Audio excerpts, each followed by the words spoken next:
La semaine dernière, mon médecin m'a regardé, a scruté mes analyses, a tourné la tête vers moi, puis de nouveau vers les chiffres.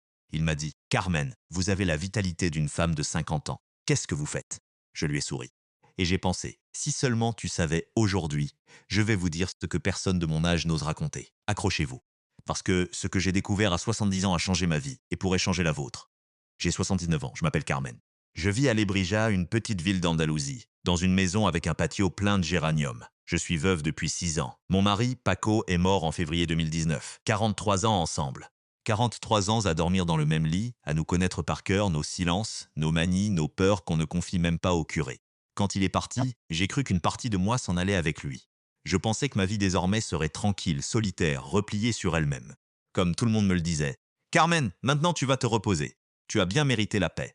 Mais je me suis trompé. Et c'est cette erreur que je veux partager avec vous aujourd'hui. Parce qu'il y a un énorme mensonge, répété depuis des générations, qui a fait des dégâts immenses. Le voici. Le désir disparaît avec l'âge, c'est faux. Complètement faux. Le désir de connexion, de chaleur, de sentir que son corps existe encore, qu'il compte, qu'il répond, ça ne s'en va pas. Ça se modifie, ça se transforme, mais ça ne s'en va pas.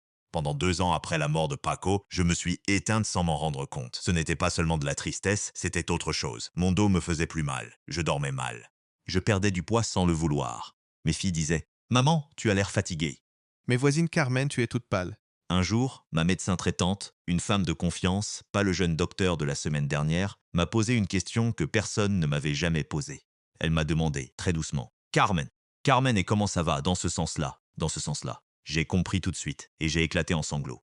Parce que je n'avais parlé de cela à personne depuis 2 ans. Pas à mes filles, pas à mes amis, pas au prêtre. Comme si, quand Paco était mort, cette partie de moi devait mourir aussi, être enterrée avec lui, et qu'on n'y ferait plus jamais allusion. Ma médecin m'a alors dit une phrase que je n'oublierai jamais. Carmen, ton corps a 70 ans, mais tes besoins sont humains. Et les besoins humains n'ont pas de date de péremption. C'est une médecin qui m'a dit ça, avec sa blouse blanche. Et ce jour-là, quelque chose a changé en moi. Je ne vous raconte pas une histoire inventée. Il y a des études, des chiffres, des chercheurs qui le crient depuis des années. Mais personne ne les écoute parce qu'il est plus facile de parler de régime ou cholestérol que de cela. Prenons une étude de l'Université du Michigan. Ils ont suivi pendant des années des personnes de plus de 65 ans. Résultat? Plus de 65% des hommes et plus de 40% des femmes entre 65 et 80 ans avaient une vie intime active. Pas active comme quand ils avaient 20 ans. Active tout simplement. Et ceux qui la maintenaient vivaient plus longtemps, avec moins de maladies cardiovasculaires, une meilleure mémoire, moins de dépression, moins de douleurs chroniques, un meilleur sommeil, plus d'envie de se lever le matin. Ce n'est pas une légende, c'est mesuré. Mais personne ne vous le dit. Votre médecin vous parle de votre tension, de votre sucre, de votre cholestérol. Et il a raison, il faut surveiller tout ça. Mais il y a une partie de votre santé dont presque personne ne parle. Et cette partie abandonnée fait plus de dégâts que vous ne l'imaginez. Savez-vous ce que le corps humain produit quand il y a du contact intime, de la proximité, du désir? De l'ocytocine, la fameuse hormone de l'attachement, celle qui fait baisser la tension artérielle, qui réduit le cortisol, l'hormone du stress, qui améliore le sommeil, qui renforce le système immunitaire, et qui, chez les personnes de plus de 70 ans, a été associée directement à un risque plus faible de déclin cognitif. Je ne l'invente pas, c'est la science, et c'est aussi le bon sens. Un corps qui se sent vivant, connecté, désirant ou désiré, c'est un corps qui a des raisons de continuer à bien fonctionner. Un corps abandonné, ignoré, enfermé en lui-même, s'éteint cellule par cellule. Je vais vous parler de mon amie Concha. Elle a 82 ans, veuve depuis 4 ans, une femme pleine de vie, autrefois. Elle riait fort, elle avait du caractère, un avis sur tout.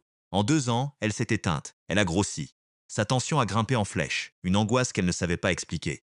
Le médecin lui a changé ses médicaments 3 fois. Un jour, elle est venue pleurer dans ma cuisine. Elle m'a dit: Carmen, j'ai l'impression de ne plus exister, comme si le monde m'avait oublié. Ce que ressent Concha a un nom, la solitude affective. Chez les personnes âgées, la solitude affective est aussi dangereuse pour la santé que de fumer 15 cigarettes par jour. Ce n'est pas moi qui le dis. C'est une étude de l'université Brigham Young aux États-Unis. 15 cigarettes par jour de dégâts physiques réels et mesurables. Et pourtant, on continue à parler du tabac comme du seul poison. On prescrit des antidépresseurs, des somnifères, mais personne ne demande ce qu'il y a en dessous. Il existe pourtant des médecins qui changent leurs pratiques. Des gériatres en Espagne ont commencé à poser des questions sur la vie affective et intime de leurs patients âgés. Non pas par curiosité malsaine, mais parce que les données sont tellement claires que les ignorer deviendrait une négligence. Le docteur Thomas Aragonés, gériatre à Madrid, a dit un jour dans une interview: le plus grand problème de santé des personnes âgées en Espagne, ce n'est ni le cœur, ni le diabète, ni le cancer. C'est l'abandon émotionnel et la déconnexion affective.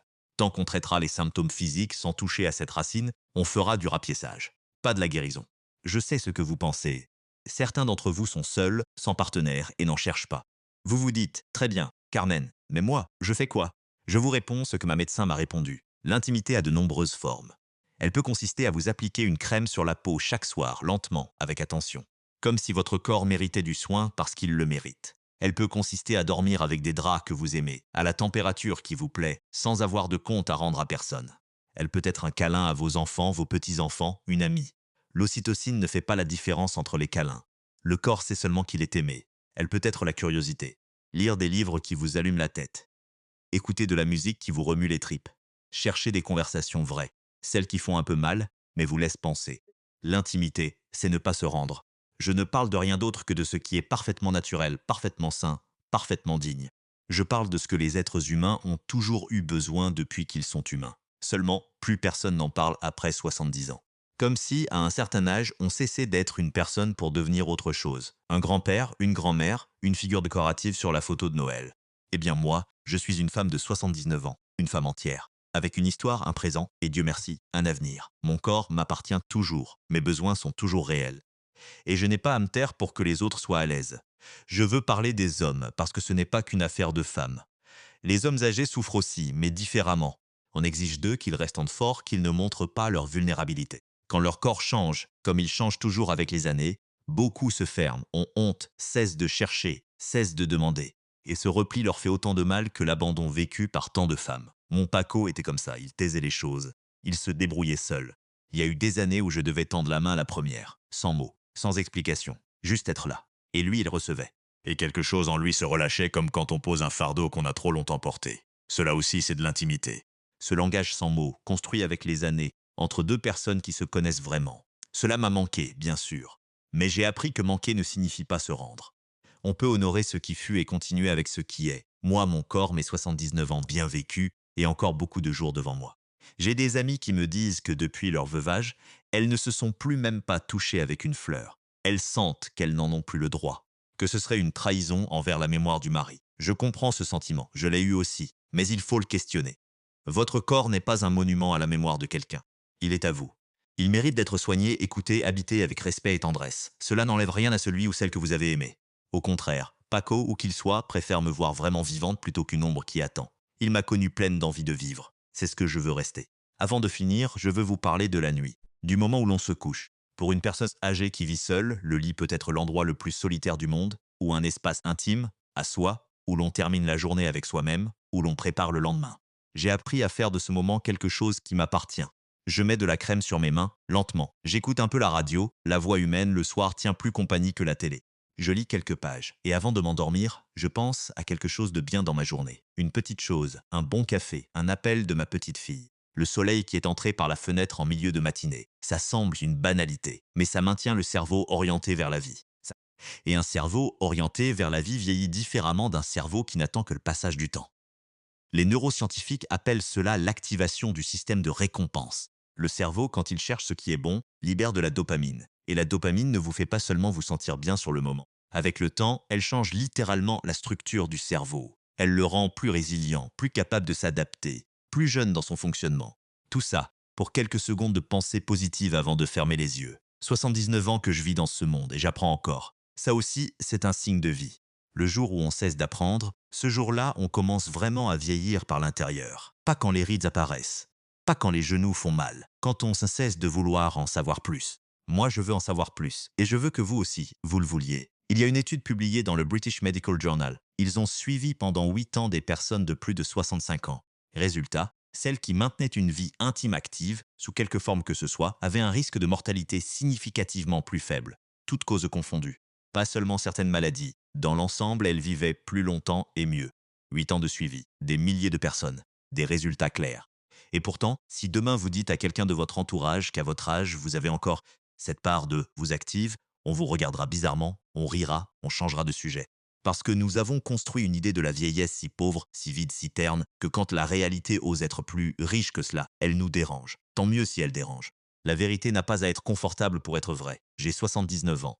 Je suis plus vivante que jamais, je ne me suis pas éteinte. Et vous savez pourquoi? Parce que j'ai refusé de croire aux mensonges. parce que j'ai écouté que mon corps, parce que j'ai continué à désirer la vie, la chaleur, la peau, les mots, les silences qui parlent. Parce que j'ai compris, tard mais sûrement, que la dignité ne s'arrête pas à la ménopause ou à la retraite. Une voisine très âgée, morte à 92 ans, m'a dit un jour une phrase qui ne m'a jamais quitté. Carmen, le jour où une femme cesse de se sentir femme, ce jour-là, elle commence vraiment à vieillir. Tant que cette flamme est là, tu es vivante. Les études le confirment, mon expérience aussi. Si vous écoutez ceci et que vous avez 60, 70, 80 ans ou plus, et qu'une partie de vous sent qu'on lui a dit que c'était fini, que son moment est passé, que ce qui reste n'est qu'attente, je vous dis que c'est faux. Le corps humain est une chose prodigieuse. Il répond jusqu'au dernier jour si vous lui prêtez attention.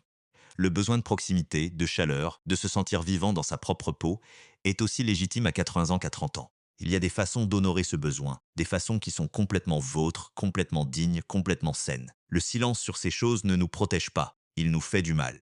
Moi j'ai parlé, à vous. Parce que si ce que j'ai raconté aujourd'hui a remué quelque chose en vous, si vous avez pensé à quelqu'un en m'écoutant, si vous avez senti qu'enfin quelqu'un disait tout haut ce que vous pensiez tout bas, alors cela en valait la peine.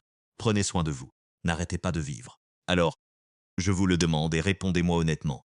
Qu'est-ce que vous avez arrêté de faire, non pas parce que vous ne le vouliez plus, Mais parce qu'on vous a fait croire que vous étiez trop vieux pour le vouloir?